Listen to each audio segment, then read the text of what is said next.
솔로몬의 범죄함이 지금 이스라엘에 임하게 될 그런 나라의 분립, 분열이 발생하게 된 거죠. 솔로몬의 범죄함을 11장 10절 말씀에 하나님이 이렇게 표현하십니다. 다른 신을 따르지 말라 하셨으나 그가 여호와의 명령을 지키지 않았으므로 라고 해요. 솔로몬이 범죄한 것을 명확하게 하나님이 우상을 섬기지 하지 말라라고 하신 그 명령에 불순종한 것이다 라고 이야기해요. 이방 여인들과 많이 결혼하고 후궁과 첩을 몇 명을 두고 이런 것의 문제가 아니라 하나님 말씀에 불순종한 것을 명확하게 솔로몬의 범죄라고 이야기합니다. 이 범죄함으로 인해서 하나님은 이스라엘의 10지파를 느밧의 아들 여로보암에게 주고 솔로몬의 아들에게는 한 지파를 주시기로 하나님이 정하셨죠. 솔로몬의 아들에게 한 지파를 준 것도 솔로몬 때문에 주신 게 아니에요. 35절, 36절 통해서 보면 솔로몬의 아들에게 한 지파를 주신 것은 하나님의 이름을 두기 위해 택했던 성읍 예루살렘에서 하나님의 종 다윗이 항상 하나님 앞에 등불을 가지고 있게 하기 위함이다 라고 이야기해요. 그러니까 솔로몬의 아들에게 한 지파를 준 것도 솔로몬 때문이 아니라 하나님께서 다윗을 기억하셔서 솔로몬의 범죄함에도 불구하고 한 지파를 솔로몬의 아들에게 주신 것이죠. 솔로몬이 이렇게 하나님의 명령에 불순종함으로 인해서 당하게 되는 이러한 일들은 그 이름의 뜻을 거스르는 것이라고 할 수 있습니다. 솔로몬의 이름은 살레몬, 히브리어로 이야기하면 샬롬이죠. 샬롬. 평화, 안전, 그런 의미가 있잖아요. 그러니까 샬롬의 사람인 솔로몬이 하나님의 말씀에 불순종함으로 인해서 샬롬이 파괴된 거예요. 우리가 누구든지 그렇죠. 죄를 지으면 얼굴을 못 쳐다봐요. 피하게 돼 있어요. 아무리 뻔뻔스러운 사람이라 할지라도 죄를 지으면 고개를 못 들죠. 눈을 못 마주치고 또 그 사람이 있는 곳을 점점 피하게 되는 당당함이 없어지죠. 샬롬이 파괴된 상태, 그 샬롬이 파괴된 상태를 11장 9절에서 이렇게 이야기합니다. 하나님을 떠난 것이다. 하나님께서 솔로몬을 떠났고 솔로몬이 하나님을 떠난 그런 상태를 이야기하죠. 샬롬이 파괴된 솔로몬이 마음을 돌려 이스라엘의 하나님 여호와를 떠남으로 온전한 하나의 이스라엘 공동체가 유지되지 못하는, 나눠지게 되는 분열이 일어나게 된 거죠. 그래서 결국 솔로몬이 죽고 난 이후에 솔로몬의 아들 르호보암이 왕이 됩니다. 르호보암이 대신하여 왕이 되었는데 오늘 12장 1절에 보면 르호보암이 세겜으로 갔으니 라고 이야기하는데요. 이 세겜은 여로보암이 다스리게 될 북이스라엘의 그 중심지라고 그래요. 그러니까 남유다의 중심지인 예루살렘과는 떨어져 있는 그 도시인데 그곳으로 가서 지금 온 이스라엘이 그를 왕으로 삼고자 하는, 르호보암이 온 이스라엘의 왕이 되고자 하는 그런 의도를 가지고 세겜으로 올라갔다라고 할 수 있죠. 실질적으로 르호보암이 이스라엘의 통합 왕이 될 수가 없어요. 하나님께서 이미 여로보암에게 10지파를 주시기로 하나님이 말씀하셨잖아요. 그런데 르호보암은 어떻습니까? 자신이 온 이스라엘의 왕이 되려 했고, 그래서 세겜으로 올라간 것이죠. 그때에 2절 이하의 말씀을 보면 여로보암이 르호보암에게 와서, 여로보암과 무리들이 르호보암에게 와서 호소를 하죠. 이제 타협을 하는 거예요. 솔로몬이 자신들에게 내렸던 그 무거운 멍에 고역, 이것을 가볍게 하면 우리가 왕을 섬기겠습니다 라고 타협안을 제시를 하죠. 솔로몬을 피해서 애굽으로 도망했던 그 사람들이 르호보암 앞에 나와서 이런 요구를 합니다. 온 이스라엘의 왕으로 인정받고자 하는 르호보암의 의도를 어쩌면 정확하게 파악한 것이다 라고도 할 수 있겠죠. 그래서 여로보암과 온 이스라엘이 타협안을 제시한 거예요. 자신들의 요구를 들어주면 우리가 왕을 섬기겠다 라고 이야기한 거죠. 르호보암의 이름의 의미는 백성을 번성하게 하다 라는 의미가 있어요. 백성을 번성하게 하다. 참고로 어제 이야기했죠. 여로보암의 이름의 의미는 백성이 번성하다. 예요. 르호보암과 여로보암의 이름의 의미가 비슷한데 다릅니다. 르호보암은 백성을 번성하게 하다. 여로보암은 백성이 번성하다. 그러니까 여로보암은 자신의 수고로 인해서 백성을 많이 하고 번성케 할 필요가 없어요. 많아진 거예요. 10지파를 자기가 다스리게 되는 것은 자기의 수고로 자기를 추종하는 세력을 자기가 모아서 백성을 번성하게 하고 나라를 세운 게 아니에요. 여로보암. 그냥 하나님께서 아히야 선지자를 통해서 10지파를 주시겠다고 하시고 솔로몬이 죽고 난 이후에 그렇게 된 거예요. 그런데 르호보암은 어때요? 르호보암은 백성을 번성하게 하다 라는 그런 의미처럼 온 이스라엘을 번성하게 할 수 있는 기회, 온 이스라엘의 왕이 될 수 있는 기회를 지금 하나님이 주신 거예요. 기회를. 르호보암의 이름의 의미에는 하나님이 르호보암에게 백성을 번성케 할 수 있는 그 기회, 온 이스라엘 왕이 될 수 있느냐 없느냐에 대한 선택을 하나님이 주신 거예요. 여로보암과 온 이스라엘의 무리를 통해 선택의 기회를 그 이름의 의미에 담아서 주신 것이죠. 그런데 그 이름의 뜻을 이룰 수 있는 선택의 순간에 르호보암은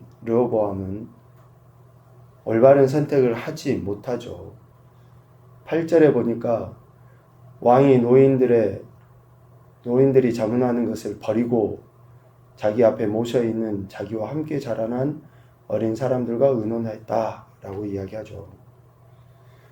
여로보암과 이스라엘의 온 회중이 자신에게 요구한 내용을 두 부류의 사람들에게 조언을 구합니다. 첫째는 6절, 아버지 솔로몬 생전에 그 앞에 모셨던 노인들과 의논해요.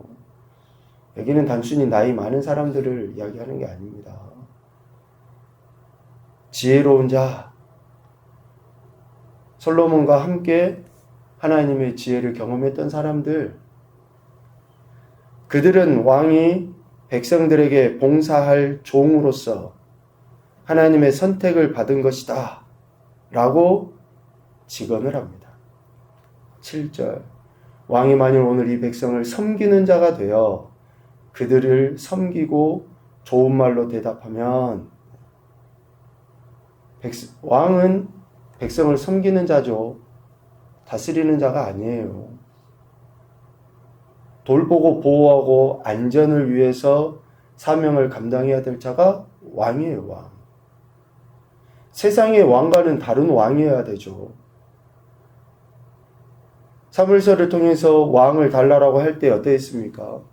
세상의 군왕은 그러한 존재라라고 이미 하나님께서 경고도 하셨고, 세상 왕은 군림하는 자지만 하나님의 택함을 받은 왕은 섬기는 자여야 한다는 거죠. 그런데 왕이 하나님의 말씀에 복종해서 하나님의 뜻에 순종하고 백성을 섬기는 그러한 일을 해야 된다라는 것을 지금 솔로몬 때부터 있었던 노인들이 직언을 하는 거예요.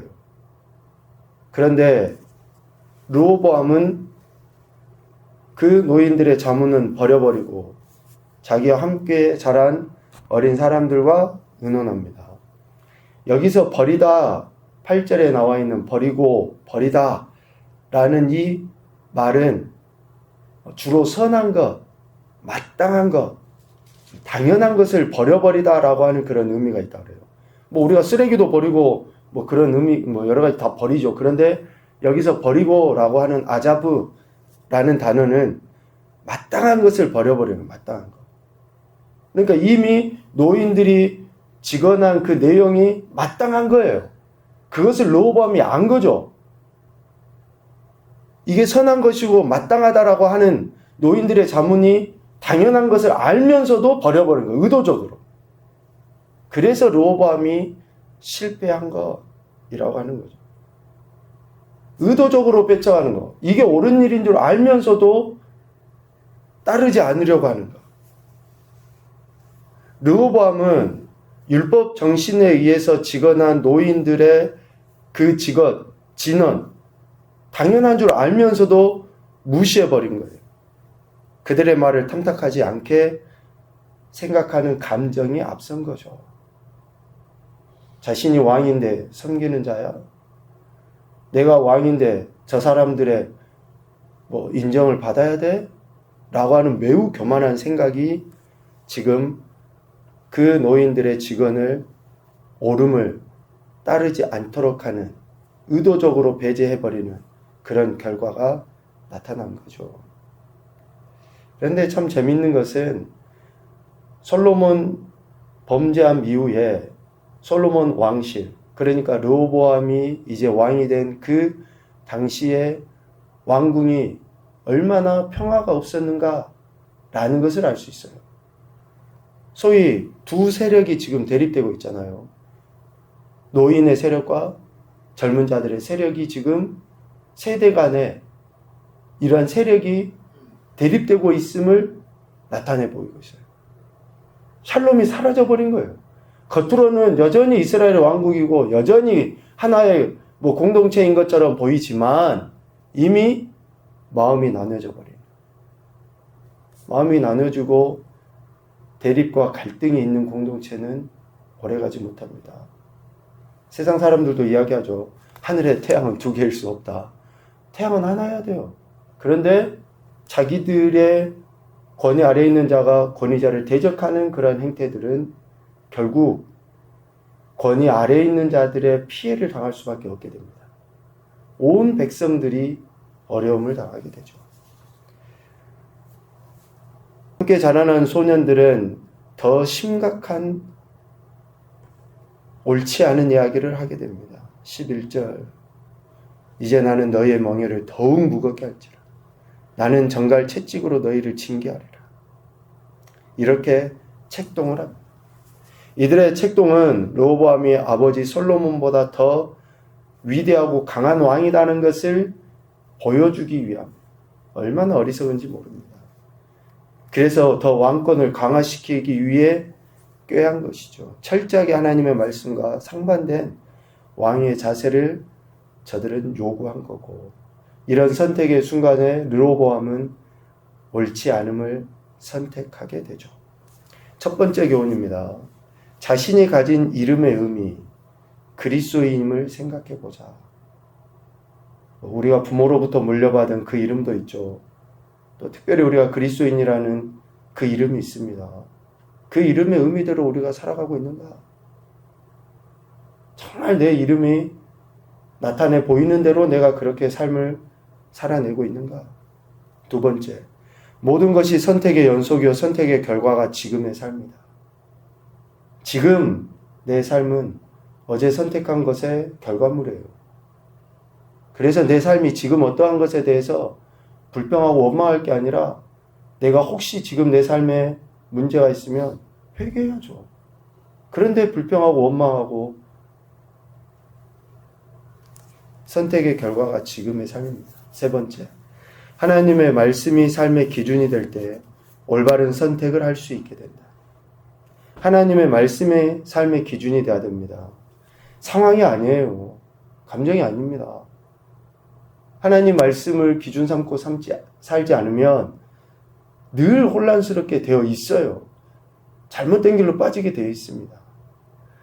이번 주 주보, 이제 오는 주일날 주보 그 내용도 한번 봐보십시오. 사기꾼이 어떻게 사기를 쳐서 우리를 넘어뜨리는지 그 단계를 이렇게 표현하고 있는데요. 정말로 우리가 생각하는 이상의 그 방법들을 가지고 사기꾼들은 사기를 치고 그것에 들지 않으면 안 되게끔 교묘하게 우리를 넘어뜨립니다. 왜? 우리가 하나님 말씀을 기준 삼지 않으니까 그러한 혼란 가운데, 그릇된 것 가운데 빠지게 되는 것이죠. 오늘 르호보암은 이렇게 하나님의 말씀에 위배된 선택을 하게 됩니다. 그 결과가 앞으로 이제 계속 북과 남이 싸우게 되는 정말 그 엄청난 시련의 여정이 후손 때에 나타나게 되는 것을 보게 되죠. 오늘 이런 말씀들이 참으로 우리의 신앙과 삶의 올바른 선택의 기준이 될 수 있고 또 어쩌면 반면교사로서 우리가 하나님의 선한 뜻에 순종하는 계기가 되었으면 좋겠다 싶습니다. 하나님 말씀이 삶의 기준이 되어서 올바른 선택을 하고 하나님 영광을 나타내는 귀하 복된 한날 그러한 인생들이 되시기를 주님의 이름으로 축복합니다. 아멘.